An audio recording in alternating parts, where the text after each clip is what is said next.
Très heureuse de vous retrouver après plusieurs jours de vacances. Bonjour à tous, voici les faits marquants de l'actualité. En Côte d'Ivoire, la grève des taxis-compteurs, la marche de protestation des doctorants et le programme d'assainissement du district d'Abidjan au menu du Conseil des ministres. Réunion présidée hier par le chef de l'État Alassane Ouattara. Les travaux se sont déroulés au palais présidentiel dans la commune du Plateau. Toujours en Côte d'Ivoire, 8 novembre 2021, date retenue pour le recensement général de la population et de l'habitat, le RGPH 2021. Mais où en sont les préparatifs? Le Premier ministre Patrick Hachi a présidé hier une réunion du Conseil national de recensement. Les précisions dans ce journal.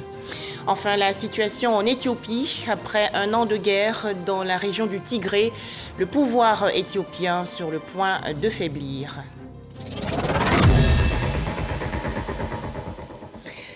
La Côte d'Ivoire très engagée dans la reconstitution de son patrimoine forestier, c'est ce qui ressort de la déclaration du président de la République Alassane Ouattara. Le chef de l'État ivoirien s'est prononcé sur la 26e conférence des parties des Nations Unies sur le changement climatique qui se déroule du 1er au 12 novembre prochain à Glasgow, en Écosse. Écoutons le président de la République Alassane Ouattara. Les forêts sont importantes pour la Côte d'Ivoire parce qu'elles représentent un puits de carbone et un réservoir de biodiversité pour les générations actuelles et futures. C'est pourquoi mon pays s'engage à reconstituer notre patrimoine forestier, à gérer durablement nos forêts et à mieux planifier l'utilisation de nos terres. Nous engageons ainsi notre pays dans une transition écologique effective afin de parvenir à un développement inclusif et bas carbone. Dans l'actualité nationale également, le Conseil des ministres tenu hier en présence du chef de l'État Alassane Ouattara au palais présidentiel dans la commune du Plateau. Plusieurs sujets au menu de cette rencontre, notamment la grève des taxis-compteurs, la marche de protestation des doctorants et le programme d'assainissement du district d'Abidjan. Les précisions dans ce reportage de Viviane Haïm. Sur la table du Conseil des ministres réuni ce mercredi 3 octobre sous la présidence du chef de l'État, le président Alassane Ouattara, 5 projets de loi et ordonnances, 7 projets de décret ainsi que 2 communications. La grève des chauffeurs de taxi depuis 2 jours et la marche de protestation annoncée par les doctorants ivoiriens ont également fait l'objet de discussions en Conseil. Le Conseil a été informé donc du mot d'ordre des grèves des chauffeurs de taxi qui protestent contre toutes les formes de covoiturage et toutes les formes de transport en commun. Les discussions donc, se sont engagées avec le ministre des Transports qui a abouti donc, à la levée du mot d'ordre. Un compromis est en train d'être trouvé pour une meilleure coordination du fonctionnement concomitant de toutes ces formes de transport modernes dans notre pays. Le Conseil a également été informé de la volonté des doctorants. Ici, il ne s'agit pas donc des docteurs en médecine, mais plutôt de tous ceux qui ont eu des doctorats dans les diverses matières qui sont enseignés dans nos universités. Et le ministre de l'Enseignement supérieur et de la Recherche scientifique a ouvert la porte du dialogue. Il doit recevoir normalement donc ces doctorants, en tout cas leurs émissaires, le vendredi 5. Et pour cela, il leur avait été demandé de surseoir à la marche qu'ils voulaient faire. Les portes du dialogue sont ouvertes et le ministre donc les rencontrera le vendredi 5, comme cela leur a été annoncé. Toute autre préoccupation, le Conseil des ministres de ce mercredi 3 octobre vient de renforcer l'arsenal judiciaire de l'État ivoirien dans sa lutte contre le terrorisme. Le 4e projet de loi autorise le président de la République à ratifier la convention d'entraide judiciaire et d'extradition contre le terrorisme. Convention qui a été adoptée le 16 mai 2008 à Rabat, au Maroc. Elle organise un cadre de coopération judiciaire et règle la question de l'extradition en faisant l'obligation aux États parties de se livrer réciproquement les personnes poursuivies ou condamnées pour actes de terrorisme. La ratification de cette convention permettra donc à notre pays de renforcer son dispositif national de répression du terrorisme et de protéger efficacement les populations contre les menaces et les actes terroristes. Enfin, une mesure qui vient réglementer les constructions anarchiques sur les caniveaux et autres ouvrages d'utilité publique. Ce décret fixe les limites ou le recul à observer en termes de distance pour l'exercice éventuel des droits de propriété foncière autour des emprises des ouvrages des routes, canaux, ouvrages d'eau potable, assainissement de drainage, de réseaux électriques, de gazoducs et d'éléoducs. Toute transaction, construction nouvelle, tous travaux de nature à modifier l'état du sol sont interdits sur ces servitudes. Le cas échéant, toute libération des emprises se fera aux frais des contrevenants sans préjudice des autres sanctions prévues par les lois et règlements en vigueur. Dans le même élan, le Conseil a adopté un programme d'assainissement et de drainage de l'ensemble du district d'Abidjan qui va permettre de mettre fin aux inondations en période de pluie. Le deuxième décret porte approbation du schéma directeur d'assainissement et de drainage du district d'Abidjan avec la mise en place d'un système d'information géographique. Ce nouveau schéma directeur est issu de plusieurs années d'études ayant porté sur l'actualisation des anciens systèmes d'assainissement et de drainage de la ville d'Abidjan. Il comprend un ensemble hiérarchisé de travaux programmés jusqu'à l'horizon 2033, prenant en compte les 13 communes du district d'Abidjan. Il prévoit également un plan de maintenance des ouvrages existants et des ouvrages qui seront réalisés avec un renouvellement périodique des réseaux et des équipements électromécaniques ainsi qu'une gestion informatisée des requêtes des usagers. Les sites nécessaires à la mise en œuvre du nouveau schéma directeur d'assainissement et de drainage du district d'Abidjan sont d'office d'utilité publique. Le prochain Conseil des ministres est annoncé pour le 10 novembre. Deuxième titre de ce journal, la réunion du Conseil national du recensement en présence du Premier ministre Patrick Hachi. Cette opération démarre le 8 novembre prochain sur toute l'étendue du territoire national. Objectif, dénombrer la population, collecter les données sur l'habitat, les infrastructures et équipements publics. Les détails, Alexis Ouedraogo. La table de séance ce mercredi de recensement. Les ministres engagés pour la bonne conduite de l'opération qui démarre le 8 novembre prochain passent en revue auprès du Premier ministre les derniers éléments à parfaire. Le gouvernement est prêt. Nous avons besoin de la presse pour que toute la Côte d'Ivoire sache que l'opération est importante, que l'opération va démarrer le 8. C'est une date qui est à présent figée et qu'il est important que chacune et chacun se fasse recenser gratuitement et que nos agents recenseurs sont des agents qui ont été vaccinés, que nos agents recenseurs seront protégés, ils seront assez reconnaissables et ils seront protégés pour la sécurité des personnes qui seront interrogées. Les populations sur toute l'étendue du territoire sont invitées à se faire recenser en toute confiance durant les 21 jours de l'opération. Ce nouveau recensement général de la population est le 5e organisé par le pays. Kabolo-Dougou, dans la région nord du pays, un château d'eau a été inauguré récemment dans cette localité par le ministre de l'Hydraulique, Laurent Tchagba. La construction de ce réservoir d'eau est estimée à environ 250 millions de francs CFA. Le point à Mississoko. Kabolo-Dougou, département de Sinématiali dans le Poro. L'eau potable est désormais à portée de main des populations. Grâce au programme social du gouvernement Eau pour tous, cette localité vient d'être dotée d'un nouveau château d'eau. Pour la mise en service officielle, le ministre de l'Hydraulique, Laurent Tchagba, avec lui, les fils de la région, notamment les ministres fidèles Sarah Soro et Gilbert Kafanokone, ont effectué le déplacement pour ouvrir les vannes à la grande joie des populations. Faciliter l'accès à l'eau potable en milieu rural, c'est permettre à beaucoup de nos sœurs, nos mamans, d'être soulagées de la grande corvée pour la recherche de l'eau pour le foyer. Avec cette infrastructure, Monsieur le ministre, vous allégez les souffrances de nos populations et en rajouter à leur longévité. Ce projet a coûté 249 millions de francs CFA, entièrement financé par l'État ivoirien à travers le Trésor public.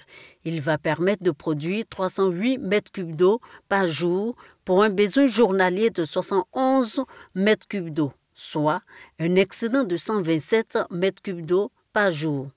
Nous avons réalisé un système complet d'adduction dont les travaux ont consisté en la construction d'un château d'eau de 50 mètres cubes sur une hauteur de 15 mètres avec l'extension de la sous-préfecture. Nous avons pris des dispositions pour que très rapidement le réseau connaisse une extension. Et cette extension sera couplée d'une bâche qui pourra permettre de garantir l'accès à l'eau potable des populations de Kagbolo-Dougou jusqu'en 2035. Ce sont environ 5000 habitants de Kagbolo-Dougou qui ont actuellement de l'eau potable sans interruption. Au chapitre santé, la célébration hier de la journée mondiale dénommée Une seule santé, événement institué par l'Organisation mondiale de la santé, approche visant à mutualiser les efforts des acteurs de la santé afin de détecter et répondre efficacement aux problèmes sanitaires. Les explications de Godefroy Okambawa. Les données scientifiques actuelles montrent qu'environ 75% des nouvelles maladies ayant affecté l'homme au cours de ces 10 dernières années sont dues à des pathogènes provenant d'un animal ou de produits d'origine animale. Outre ces maladies, la Côte d'Ivoire a également été victime de déversement de déchets chimiques toxiques qui ont posé de graves problèmes de santé publique et environnementaux. Pour faire face à ces menaces, l'approche Une seule santé est adoptée et célébrée le 3 novembre de chaque année. Cette approche appelle à la collaboration entre les acteurs de la santé afin de prévenir ou répondre efficacement aux éventuelles menaces sanitaires. Tous les acteurs se mettent ensemble pour adresser une question de santé publique. Donc dans la lutte contre la rage, ça a été un cas particulier. Également dans la lutte contre les antimicrobiens, également il y a des actions qui sont menées. Même comme vous voyez dans le cadre de la Covid-19, c'est un cadre multisectoriel. La tutelle à travers cette approche multidisciplinaire entend renforcer les capacités des acteurs de la santé. Il faut collaborer avec d'autres secteurs et très souvent les acteurs sur le terrain ne perçoivent pas l'importance ou bien l'intérêt de collaborer avec d'autres disciplines ou d'autres secteurs.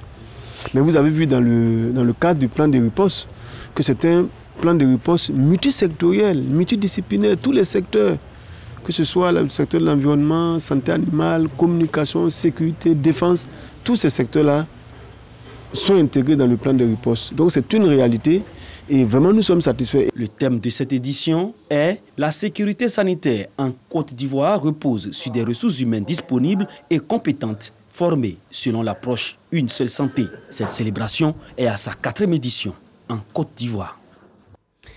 Vaccinés contre le coronavirus, nous sommes protégés contre la maladie, mais respectons également les gestes barrières.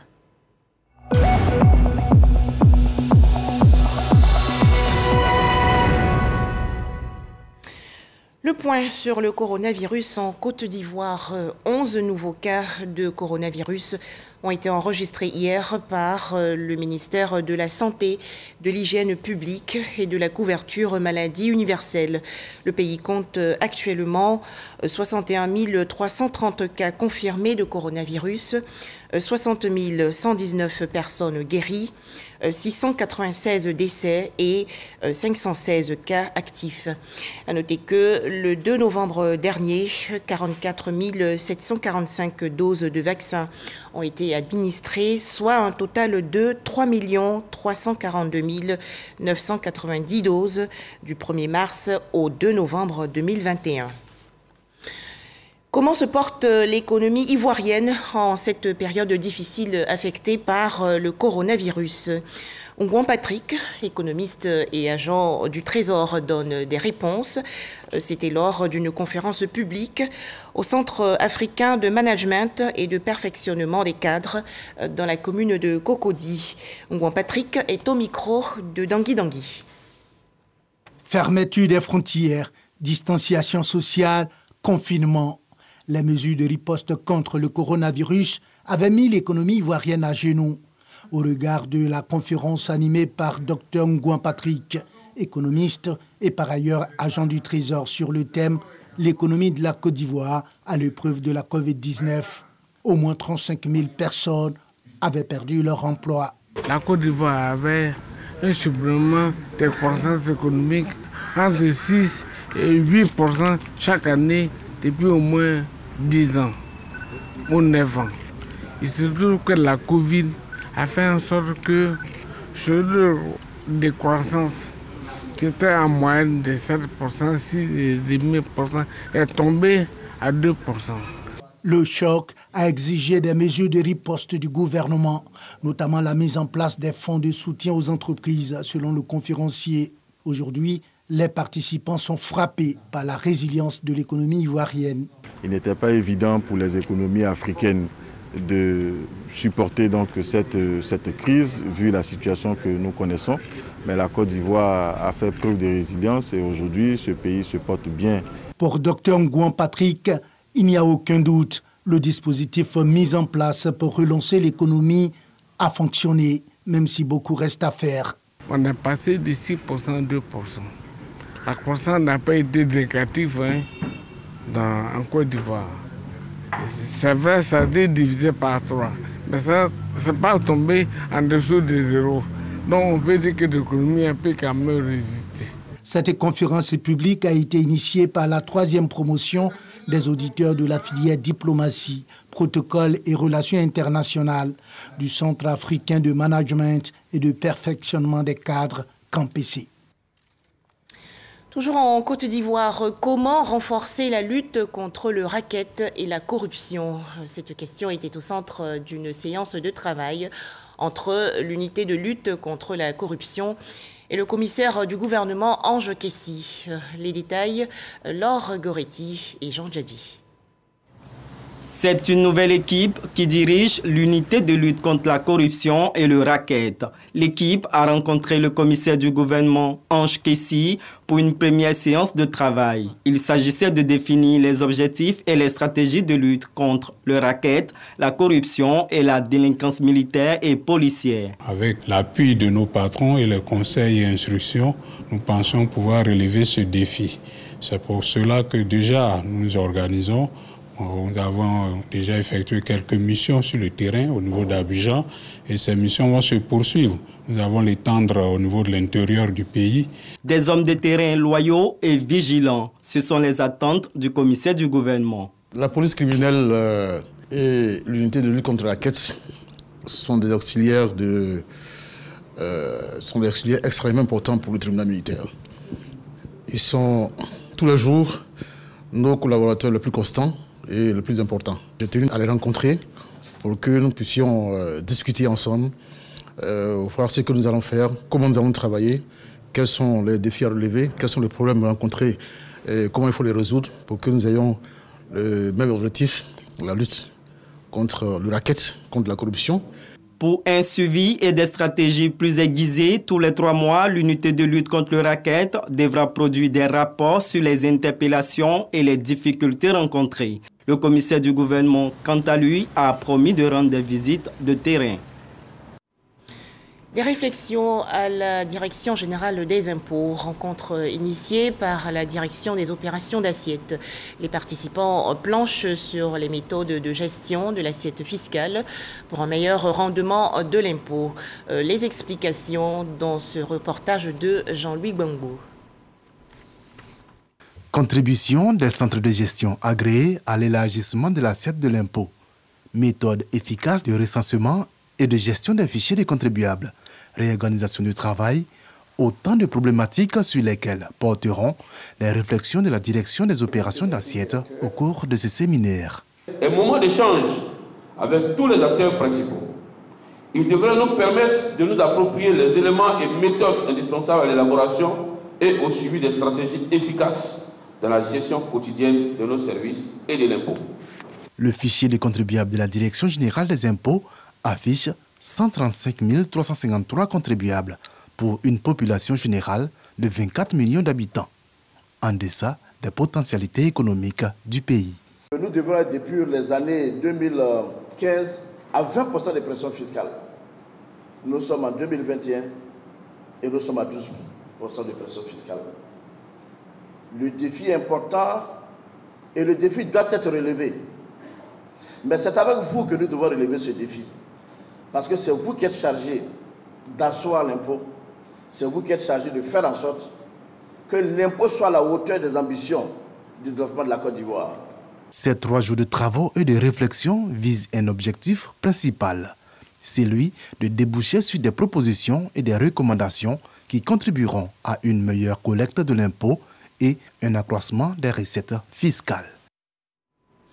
Autre actualité nationale, 500 étudiants venus de 9 universités et grandes écoles participent à la 2e édition de la Huawei ICT Compétition. Concours lancé il y a quelques jours par le ministère de l'économie numérique, des télécommunications et de l'innovation. Pour en parler, Dangui Dangui. Étudiante à l'ESATIC, Aïcha est au nombre des 90 finalistes de la 2e édition de la Huawei ICT Compétition en Côte d'Ivoire. Elle espère être parmi les 10 lauréats de ce concours. C'est une opportunité pour nous, les jeunes, de montrer notre talent, de montrer notre savoir-faire. Le promoteur de la compétition est à la recherche de talents capables d'animer l'industrie des télécommunications, de l'information et de la communication en Afrique. On est sûr que le développement des talents de TIC, ce sont l'avenir de l'État. Les 10 personnes qui seront retenues, nous sommes en train de réorienter, de les faire voyager, mais peut-être dans un autre pays qui est quand même développé en numérique et dans un autre pays où il y a les laboratoires de technologie. Roger Félix Adom est à l'École supérieure africaine des technologies de l'information et de la communication ESATIC ce mardi pour apporter son soutien aux finalistes de la 2e édition de cette compétition. Le gouvernement veut accélérer la transformation digitale de la Côte d'Ivoire, selon le ministre de l'économie numérique, des télécommunications et de l'innovation. La Côte d'Ivoire doit être le hub digital, le hub de l'Afrique de l'Ouest. C'est vraiment notre ambition. Donc dans tous les domaines comme la cybersécurité, le data analyst, dans l'innovation, dans tous ces domaines-là, nous devons avoir des jeunes. Donc l'Internet des objets, tout cela, donc nous devons avoir des jeunes formés, des jeunes compétents. 500 étudiants venus de 9 universités et grandes écoles de la Côte d'Ivoire participent à cette 2e édition de cette compétition organisée par cette entreprise chinoise. Plusieurs infrastructures sanitaires et éducatives construites ou bientôt en construction dans la commune de Yopougon. Plus de 3 milliards de francs CFA investis dans ces divers projets. Le conseil municipal, avec à sa tête le maire Gilbert Koné-Kafana, veut ainsi améliorer le quotidien des populations. Le programme triennal 2022-2024 de la commune de Yopougon a donc été adopté récemment. Théodore Zouzou et Jean Djadji. Un lycée à base 4 à la Sogefia, 4 marchés modernes comme ici au quartier Palais, un centre artisanal à Andokwa et un centre commercial dédié à la coiffure féminine au quartier Ananéré. Ce sont entre autres des infrastructures réalisées par le conseil municipal de Yopougon. Des actions qui s'inscrivent dans le programme triennal 2019-2021 qui arrive à son terme. Les infrastructures à construire à proximité nous réjouissent. Comme je l'ai dit tantôt, cela va permettre d'encadrer nos enfants. Certains citoyens qui ne respectent pas la norme, qui construisent sur les routes, toutes ces maisons seront détruites. Et c'est bien à prendre parce que nous ne sommes pas dans un pays de désordre. Pour rendre plus visible l'amélioration du cadre de vie des populations, le programme trinal 2022-2024 est adopté. D'une valeur de 9 milliards 55 millions de francs CFA, dont 3 milliards 500 millions consacrés à l'investissement, ce nouveau plan d'action mettra l'accent sur l'éducation, la santé communautaire, le social et l'insertion des jeunes de la cité. Nos investissements portent principalement sur les questions sociales, notamment ce qui peut donner de l'emploi aux femmes et aux jeunes. Tout ce qui est en l'intérêt de nos populations, particulièrement de nos enfants, nous sommes prêts à le faire, quels que soient les sacrifices. Le maire Gilbert Koné Kafana a profité de l'occasion pour exhorter les populations au vivre ensemble. Le conseil municipal entend faire de Yopougon une commune de référence où il fait bon vivre. À présent, la fête de l'Abissa 2021 chez le peuple Onzima de Grand Bassam dans la région sud du pays. Le roi Amon Désiré Tanoé a fait sa première sortie le 2 novembre dernier. Les différentes communautés Onzima ont dansé au son de l'Edo Ngbolé, le tam-tam sacré, pour rendre hommage à leur souverain. Les précisions de Victorien Angoua. Le mardi de l'Abissa est en réalité le début véritable de l'Abissa. Jour sacré et politique parce que le roi fait sa première apparition.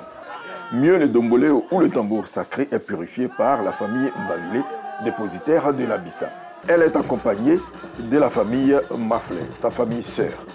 L'acte de purification permet à l'Edombolé de revêtir de nouveaux habits et qu'il portera jusqu'aux 2 premiers jours de l'Abissa prochain. Le mardi de l'Abissa, qui est le jour sacré et politique dans l'Abissa, le jour où notre roi, Sa Majesté Aoula Tanoé Amon, les Comlés, la critique sociale, qui est la notion de la démocratie Nzemada dans toute sa plénitude, les familles Mbabilé et Maflin font leur entrée dans l'Abissa.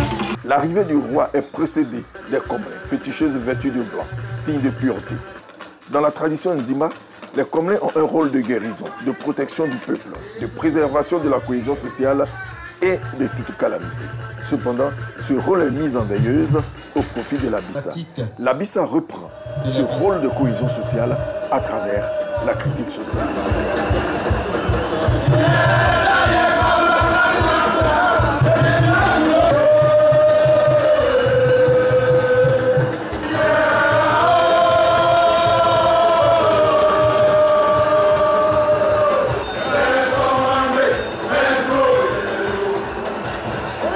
Spécial, les Nzima de divers horizons vont successivement exécuter les différents pas de danse au son de l'Edombolé. Le groupe Achenkwasi, le quartier impérial, les filles de la cour royale, les danseuses d'Azureti, les danseurs d'Azureti, Abidjan et autres.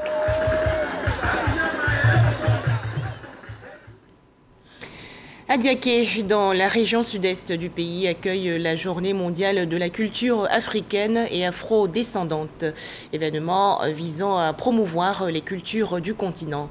L'édition 2022 a été lancée le 14 octobre dernier à la fondation Kiyumbok dans la commune de Cocody. Le point, Fatim Ouedraogo et Franck Kouadio.